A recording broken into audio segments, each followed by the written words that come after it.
Hola Vicky, ¿cómo te va? Dani Greche te saluda, ¿cómo estás? Hola, ¿qué tal? Buenas tardes. Bien, ¿cómo estás? ¿Te sorprendió o no la decisión de Cristina? Mira, la verdad es que lo que me sorprende es la sorpresa. Cristina hizo el mismo planteo ahora Sí. que hizo a finales del año pasado. No ha cambiado el planteo. Lo que sí han profundizado es lo que nosotros planteamos como la intervención de la democracia. Sí. Vivimos en un país donde la justicia suspende 2 elecciones democráticas, algo inédito desde 1976 a la fecha, y nadie se sorprende por eso. Eso me sorprende. ¿Fortalece? Te cambio la pregunta. ¿Fortalece o debilita esta decisión de Cristina al frente de todos?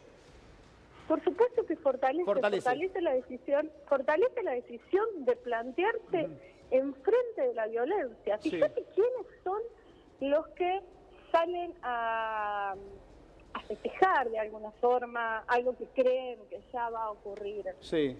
Esper hablando del entierro político, del entierro de una dirigente. Vamos a enterrar políticamente a Cristina Fernández de Kirchner. Esa fue la respuesta de José Luis Esper. Vamos a enterrar políticamente a Cristina, dijo.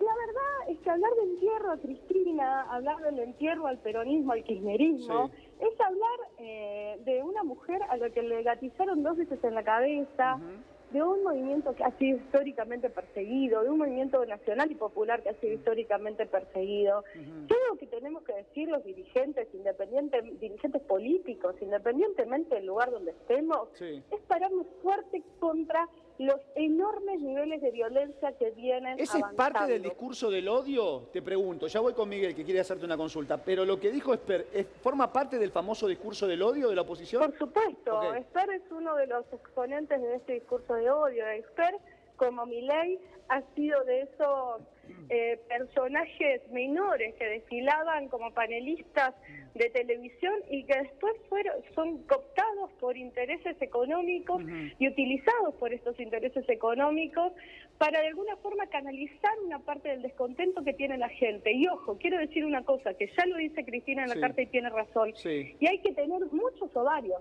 para animarse a decirlo siendo una dirigente política, como el caso de Cristina. La gente está enojada con la política y tiene razón, porque hay una parte de la política que no le ha dado respuesta, porque el Estado no está dándole respuesta a una parte de nuestra sociedad. Entonces, ese enojo, esa decepción que tenía el señor al que recién pararon, es un enojo absolutamente justificado. El problema es que a ese enojo no lo vamos a sacar con menos política, sino con más política. Sí, al enojo lo terminás con soluciones políticas y con soluciones para la gente, ¿no? Para una mejor calidad de vida y proyección a futuro de la Argentina.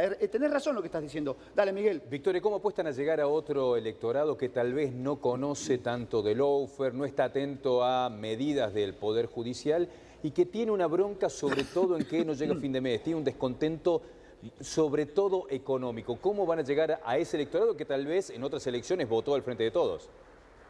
Yo creo que ese electorado va a seguir votando al Frente de Todos y lo que nosotros estamos haciendo es construyendo espacios de donde poder empezar a hablar más claro. Cuando decís lawfare hay una parte de la gente que no te entiende. Y también, ¿sabes una cosa?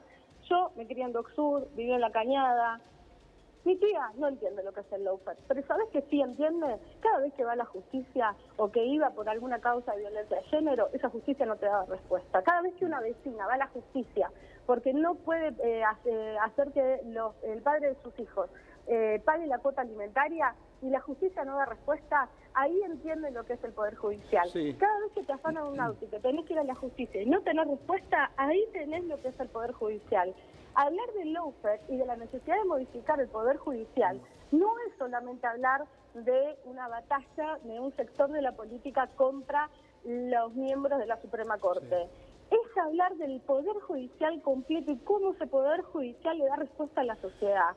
Hablar del Fondo Monetario Internacional no es hablar de déficit, no es hablar de algo muy difícil, es sencillamente decir para dónde queremos que vaya la plata que se junta en este país. Victoria, para pagar una deuda que la contrajeron otros y se la llevaron toda afuera, o para pagar realmente las necesidades que tenemos acá los argentinos y las argentinas que hoy no pudimos hacer que a fin de mes vean su heladera llena. Mira, Victoria, quiero leerte un tuit de los tantos que uno va conociendo del mundo de la política en la Argentina después de esta decisión de Cristina. Dice Luis Naidenov: no hay renunciamiento histórico, entre comillas.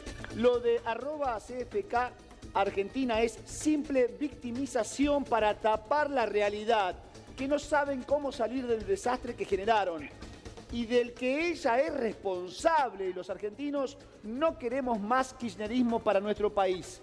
Habla de victimización. Bien digo, dale. Mira, yo primero, para saber si los argentinos quieren o no quieren kirchnerismo, deberíamos tener democracia. Están las urnas, ¿no? Y tenemos hoy una Corte Suprema que a una de las dirigentes más importantes de este país la proscribió. Entonces, el radicalismo tiene una larga historia de haber participado en elecciones donde hay una mayoría importante que está proscripta. Sí. Me parece que sería bueno que revisen esa historia y que no la vuelvan a cometer, porque también ha tenido una historia reciente de enfrentarse al autoritarismo con Alfonsín. Naidenov, que viene de esos sectores supuestamente más democráticos del radicalismo, debería revisar esa historia del radicalismo. El radicalismo debería dejar de ser ese partido que siempre sostiene a los intereses concentrados y que les trata de dar un viso de legalidad y legitimidad a elecciones que son ilegítimas porque hay dirigentes proscriptos. Lo que dijo Cristina en la carta es lo mismo que se dijo en diciembre. La verdad es que si ustedes analizan el discurso de fines del año pasado con esta carta, hay algunas diferencias. Las diferencias que hay, me parece, sobre todo, es el nivel de gravedad institucional en el que nos sumergió la Corte Suprema,